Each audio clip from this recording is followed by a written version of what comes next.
On today's show, is Kevin Durant truly untouchable this offseason for the Rockets, or did Burnergate and the vibes do enough damage for them to at least consider moving on from him this summer? It's all coming up right here at Locked On Rockets. This is Mission Control, Houston. Ignition sequence start. 6, 5, 4, 3, 2, 1.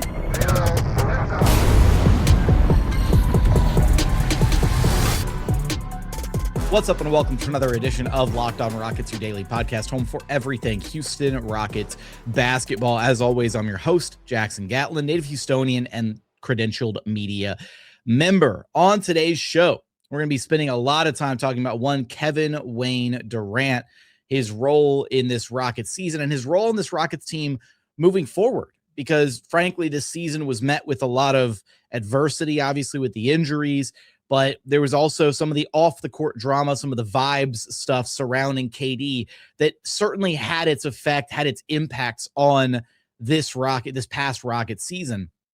And I think so much so to the point we saw, some pieces written about KD after the fact and kind of, touching base on the Rockets vibes after the season, that I think it at least warrants the conversation that, is Kevin Durant truly an untouchable piece for this Rockets team?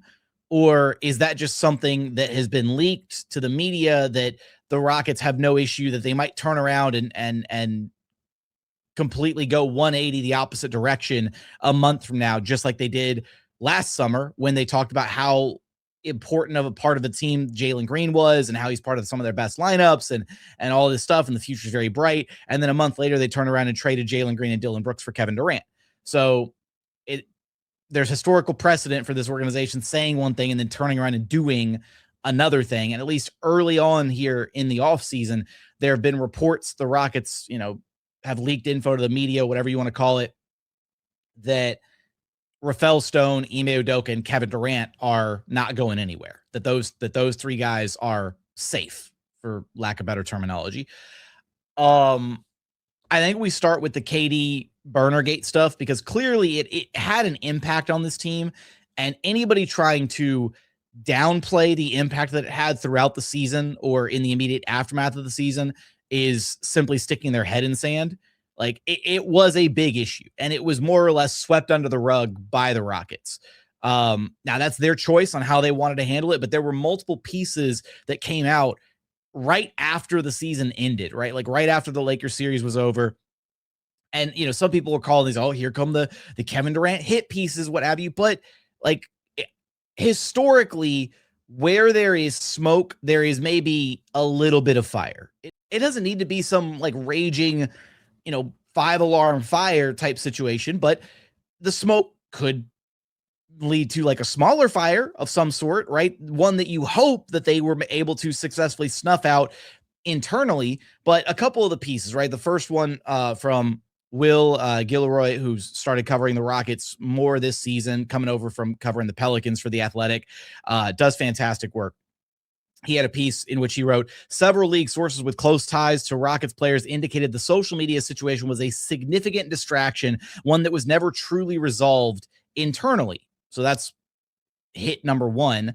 Number two, from Ramona Shelburne, so on the national side of things now, Durant was predictably brilliant on the court throughout the 25-26 season, but team sources said his moodiness took some getting used to and wore on the team's young players throughout the campaign, a dynamic that was exacerbated without Van Vliet and Adams as buffers. So in and of itself, that was maybe not as bad, but it's kind of like, well, seriously, like KD as like his temperament, his emotions, he was moody. And that was weighing on the young guys because he didn't have other like veterans to balance himself out on the roster. Like, nobody's asking Kevin Durant to be like this rah, emotional leader. That's not who he is or who he's ever been on the court.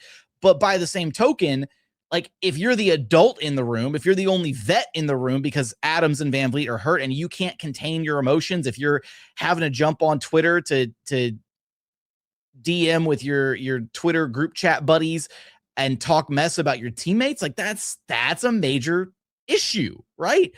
And especially if they never actually resolved it internally, you have to wonder like how much that actually really messed up the chemistry and the vibes between him and his teammates. And even to hear Ime Udoka kind of poo-poo this idea at the exit press conference as if it's just like, oh, it's just made up. Like, what? The vibes are fine. Our vibes are great. I mean, clearly not. Like, that's the problem, is if they would just own up to it, if they just addressed it. This goes back to the accountability thing we talked about last week with the exit press conference. No accountability. And again, there was no accountability from Kevin Durant. They basically swept the whole situation under the rug. Now, look, my preferred outcome of all this is that they can work it out. They can resolve it. Kevin Durant is still a top 10 talent in the NBA. He's electric to watch play. He's amazing. He's one of the most gifted scorers to ever touch a basketball. It's awesome watching Kevin Durant play basketball at a high level. It's great. But at the same time, how much did that situation mess things up for this group? Right? This is still a young, very, at times, impressionable group. And you have to wonder, I'm not a huge conspiracy theorist, but, it was pointed out that, like, Alperen Sengun did his whole, like, thankful for the season post, whatever, and didn't include Kevin Durant in the post. At least not, like, noticeably in any of the tagged photos or whatever. And so you have to wonder, like, are there hard feelings there, right? Is this an issue that has sunk deeper than the actual initial situation because it wasn't ever truly resolved? And ultimately, if there are two sides of this situation and the two sides can't come to some type of a resolution, if the Rockets internally can't get all their guys back on the same page after whatever this whole situation was, which side do they pick, right? Do they pick 38-year-old Kevin Durant, or do they pick, the Alperen Sengun Jabari Smith Jr. side, right? The younger side of the spectrum, and opt for sticking with the young talent that they've grown and cultivated.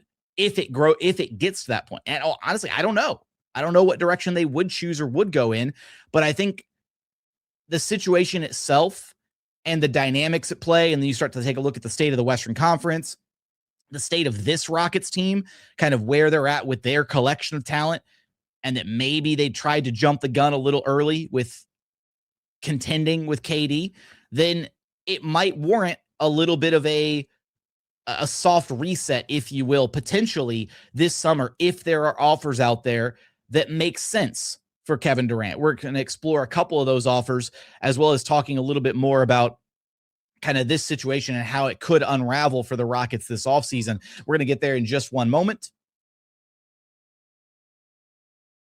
First, today's episode is brought to you by Kalshi. The playoffs are here, and it's the most electric time in all of basketball. On Kalshi, you can trade every single playoff game, every series, the conference finals, and even the NBA championship. But you can also trade more than that. On Kalshi right now, you can take a look at trades around LeBron James to announce his retirement before the 2026-2027 season. Right now, if you trade $100 on a yes, so a 25.7% chance that he does announce his retirement before the 26-27 season. If you trade that at $100, you can make $380.04. It really is that easy. On Kalshi, you're trading against peers in a live market, meaning there's no house, and as the probability changes, you could buy in or out of your position. For a limited time, download the Kalshi app and use code LOCKEDON to get $10 when you trade 10. That's KALSHI. Kalshi. Trade on anything. 18 plus only. Restrictions and eligibility requirements apply. Event contract trading involves risk and may not be suitable for all investors. Prices, values, and available markets may differ from those mentioned. For more information, see kalshi.com/regulatory. Today's show is also brought to you by Rocket Money. If you've ever opened your bank account and thought to yourself, where did all my money go? You're not alone. It's happened to me too. Keeping track of subscriptions, spending, and bills can get overwhelming really fast. That's where Rocket Money comes in, helping you take control of your finances all in one place. It tracks all your subscriptions in one spot and can help you cancel the ones you don't need with just a few taps. I'm sure you've been there. I've been there too. You see the subscription pop up, one that you told yourself to cancel last month. It pops up again. You tell yourself, oh, I'll go home and cancel it. And then that doesn't happen. Fast forward another month and you're kicking yourself again. Let Rocket Money handle those subscriptions for you. Rocket Money is a personal finance app that helps find and cancel unwanted subscriptions, monitors your spending, and helps lower your bills so you can actually grow your savings. Let Rocket Money help you reach your financial goals faster. Join at rocketmoney.com/lockedon. That's rocketmoney.com/lockedon. And continuing on here at Locked On Rockets, your daily podcast, home for everything Houston Rockets basketball. You know, one thing that stands out too about this whole, like, kind of the KD vibes situation is there's a part of me that thinks, yeah, maybe it's overblown, right? Okay, so he talks some trash about teammates. Who cares? Like, get a thicker skin, deal with it, whatever. Like, kind of to Ime Udoka's point when he was poo-pooing it during the press conference, right? These guys have heard way worse during practice and shoot around, and they talk mess to each other all the time. That's one side of it, right? It's just like, who cares? Whatever, grow up, deal with it. The other side of it is like that level of betrayal, right? To talk that way about your teammate behind their back. It's one thing to say those types of things, to say, to speak disparagingly of your teammate in front of them to their face, right? Because that's a direct, like, man-to-man thing, right? Hey, if you're playing like crap, I'm going to call you out on it. Fine. Deal with that, right? You address it like grown men, whatever. But to do it behind somebody's back and to be doing it repeatedly with, like, randoms on the internet is the other thing. Like, it wasn't even like people that KD's like close to. Like, the whole situation is just weird, right? And then you couple all of that, so all the Burnergate stuff, right? So there's already like some weirdness, like historical precedent with KD, but then you roll in the whole, like, playoff availability thing, right? All the hubbub around him not being on the bench for game 3, supposedly, working around the clock to be there for his team. And, is it possible that he truly was working around the clock? Absolutely. Right. If you just want to take the organization at face value, absolutely. But I don't take the organization at face value. And the fact that they came out a couple days later and they diagnosed it as a bone bruise in his heel. Bone bruises don't heal within a few days. Like it would have been a 2 to 3 week timeline minimum for him to come back, right? Like, the doctors would have told him that right out of the gate. And so I'm generally not like, or try not to be like this big, like, ooh, conspiracy theorist guy. But something about the whole situation just feels a little fishy. That's all. And then the like coordinated blitz in the aftermath of game 3 to, like, push back on the vibes was also noticeable, where, like, suddenly it was, at Rockets practice, oh, Kevin Durant, he's got the treadmill. It's right next to the court. We can see him working out. He's with the team. And then even in game 4, even when he was chopping it up, laughing on the bench with the guys and everything, and the vibes were like, people were like, oh, the Rockets vibes look pretty great. It felt kind of faked. I don't know. Like, I don't like watching it. I was just like, is this legit? Like, and there were all sorts of jokes and stuff flying on NBA Twitter and whatnot. Kevin Durant pretending to have chemistry for the first time here in the playoffs with his guys. And I think some of that takes a little bit too far, because, again, I've got hours upon hours on this very show talking about how cool it was to see Kevin Durant take the young guys under his wing, to pour into them throughout the season, and to really try to lift them up and to try to mentor them all as much as possible, whether it was Jabari or Reed or Alperen. Like, KD's been good for these young guys throughout big parts of the season. I think both things can be true is the problem. It doesn't have to be black or white. It doesn't have to be one or the other. And I think ultimately the way things went is Kevin Durant really did do a lot for these young guys. But I also think that Kevin Durant isn't necessarily maybe equipped to deal with that specific role of leadership with all those young guys relying so heavily on him, especially after, without Fred VanVleet, without Steven Adams as kind of those emotional leaders of the team. I think that was something that Kevin kind of struggled with. And with the adversity of this season, with the season not really going the way that they wanted, with a lot of the adjustments and the stylistic kind of play and just the mess of this overall last year, I can imagine that weighing on a guy like KD. Now, his chosen method to handle that stress, his chosen method to jump on his, exercise his little Twitter fingers and jump on his burner and start saying some sideways stuff about teammates, not the best choice on how to cope with the situation, right? Instead, he should take a note from our program and go reach out to the fine people, over at BetterHelp and seek some help that way. I don't know. Point being is I understand the situation. I get it. I get it from both sides. I get it from Kevin's side. I get it from the teammate side. I get it from Sengun and Jabari's standpoint. Ultimately, I'm of the opinion where if everybody can just move on from it, if everybody's cool with it, if everybody's whatever about it, and if there's truly no bad blood under the surface and everybody's cool with everybody else after everything that went down this past season, then by all means, run it back. By all means, try to get healthy, make some moves at the margins, and let's see what this team can do under the right circumstances next season, because it doesn't seem like there's going to be change coming in the way of Rafael Stone or Ime Udoka, so you're not going to bank on change in that front. And at that point, if there's no change in either of those two spots, then your best bet is probably to just kind of run it back again, because the one thing I don't want to see this team do, right, is make sweeping significant change to cater a roster all the way to Ime Udoka's stylistic beliefs and have that roster fall flat, right? There's still a lot of talent with this young core. And that's kind of the crossroads that you're at, right? Is do you bend over backwards to start trading some of these young pieces to build a roster around 38-year-old Kevin Durant? Or do you still embrace the future of the young core and you're along for the ride, whatever the next 2 years looks like with Kevin Durant at 38 years old? Maybe you make a run for a title, maybe you don't. But you also kind of have to believe that Kevin Durant and Ime Udoka really want to win at the highest level. And so what does that look like, right? Do they start throwing their weight around to potentially get the org to make some moves, some more win now oriented moves to cash in on a guy like potentially an Alperen Sengun type for a Giannis deal, something like that?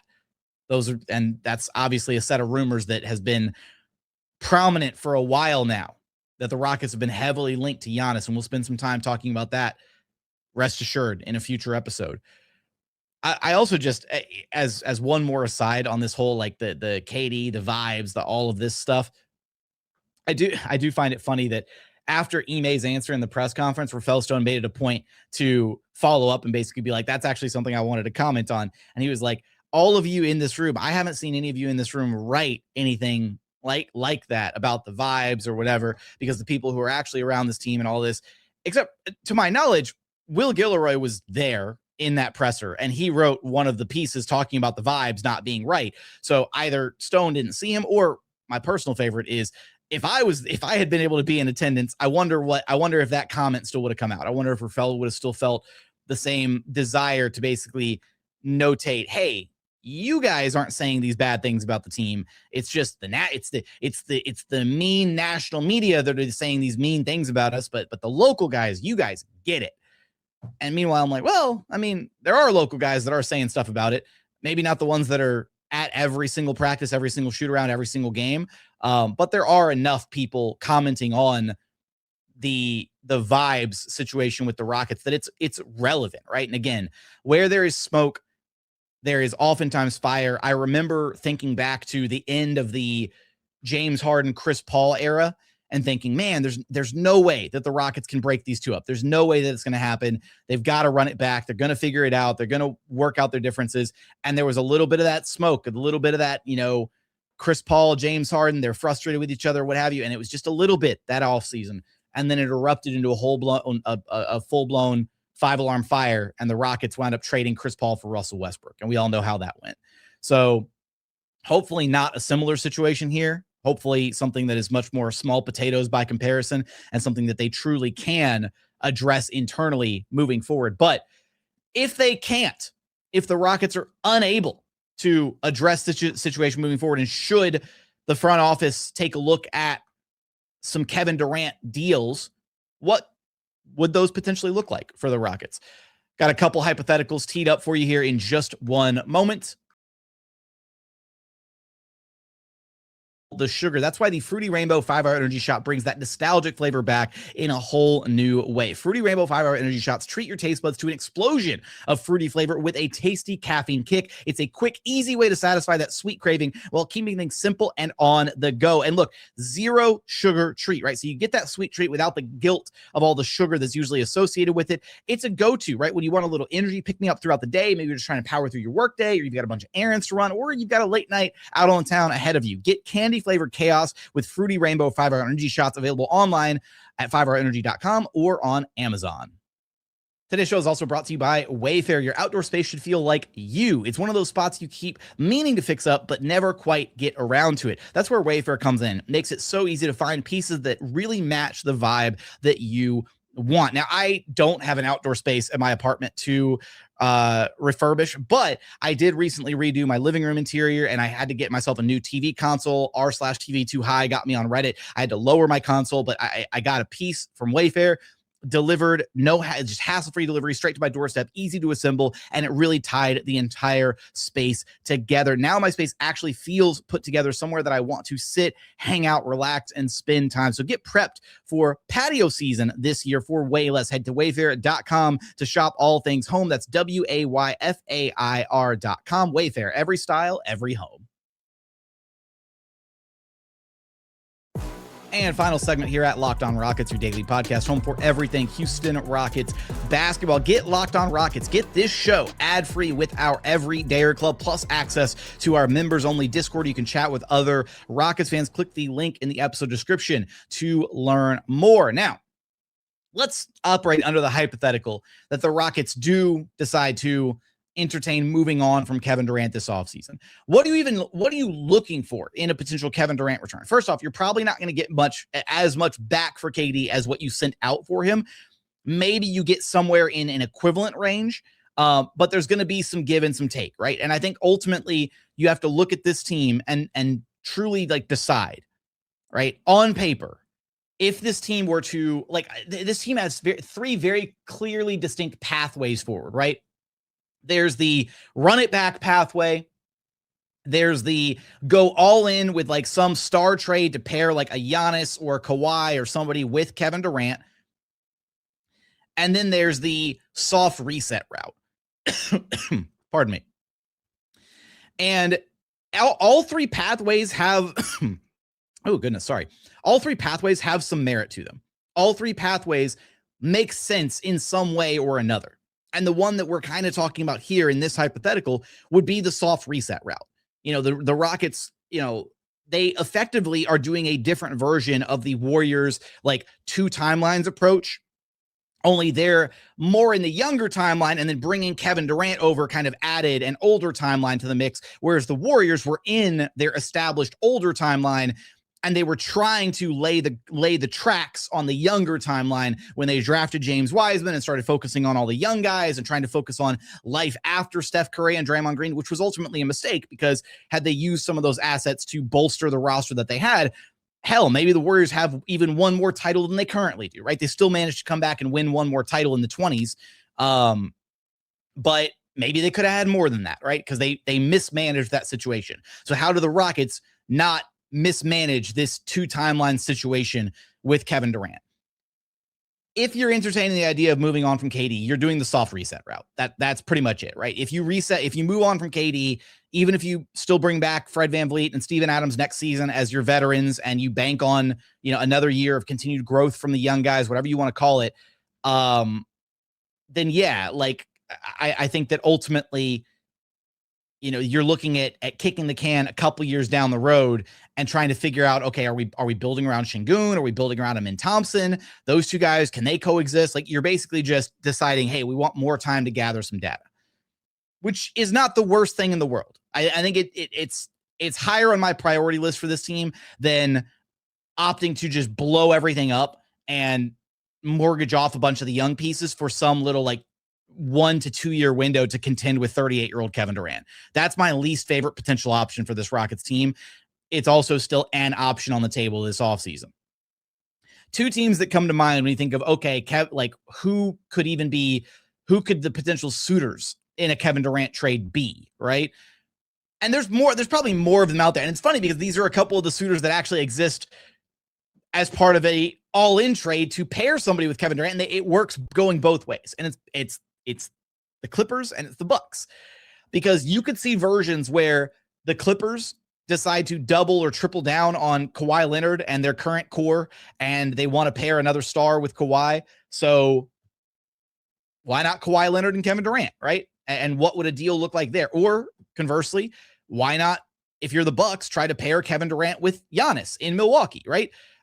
Both versions of those teams make sense. Just like it would make sense for the Rockets to try to target one of Kawhi Leonard or Giannis if they wanted to try and make a little like 2-year run at a title with KD in Houston, and then one of those star players, either Kawhi or Giannis. Both those options kind of make some level of sense. So let's start with the Clippers one. What would that even look like? Well, first off, the Clippers one becomes really enticing just because they have the 5th pick in this year's draft. So that would immediately give the Rockets another bite at the apple to draft a young talent, to bring somebody into the fold, to get that blue chip prospect that they seemingly are kind of missing from their rebuild up to this point, right? Alperen Sengun, a 2-time All-Star, but not quite to the same level as a Cade Cunningham or a Wemby or a Cooper Flag or an Anthony Edwards type, right? Like he's one tier below those players probably.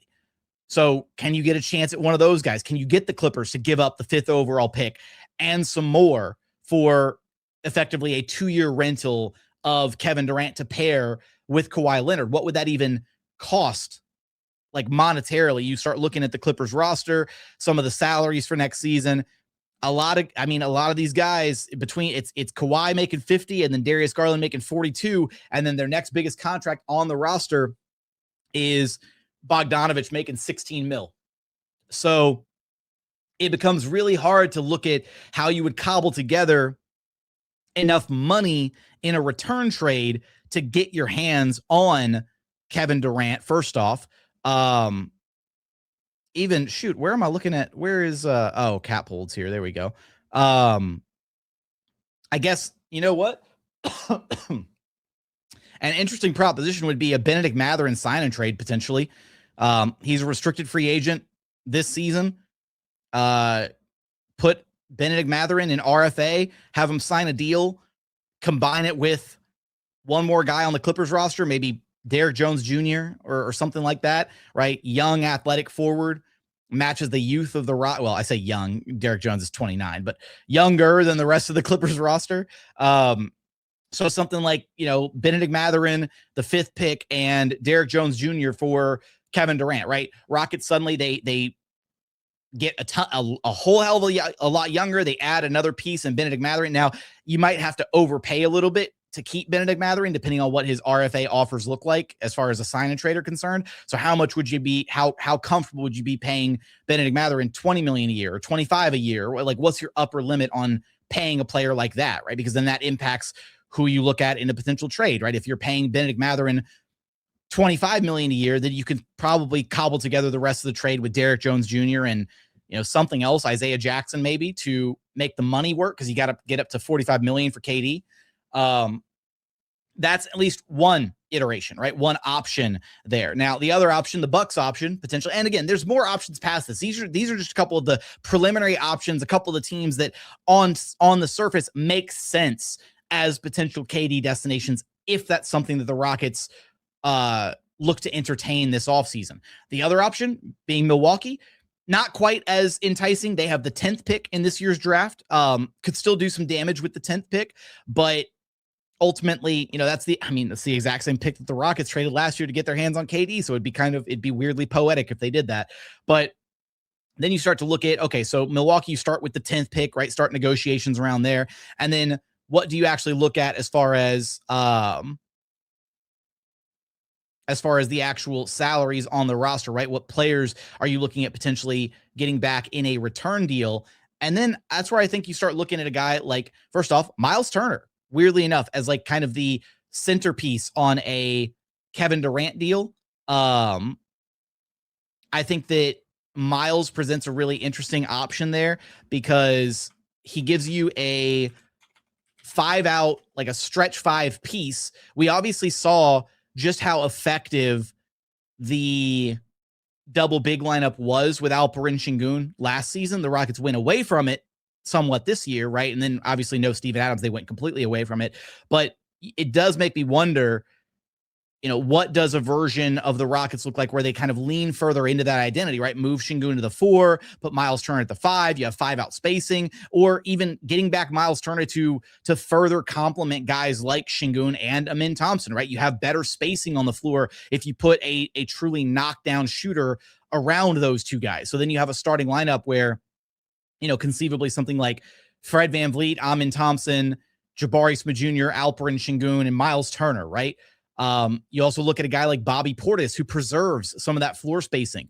So you could get back, a front court pairing of Miles Turner, Bobby Portis potentially for KD plus the 10th overall pick, right? Give yourself some much needed front court depth. You turn around and turn Dorian Finney-Smith and Clint Capela into a serviceable wing player, making somewhere in that 18 to 20 million a year range. And I mean, you make some moves like that, and then suddenly you've got a different look roster for next season. You have to get a lot more creative about how you play offensively, but you've got significantly better floor spacing. You've got better shooting across the roster. You've got ideally better weapons to be a more universal, like a more well-rounded offensive threat as a team, as opposed to living and dying by Kevin Durant every single night, which is a decent way to live or die because he's pretty efficient and pretty consistent.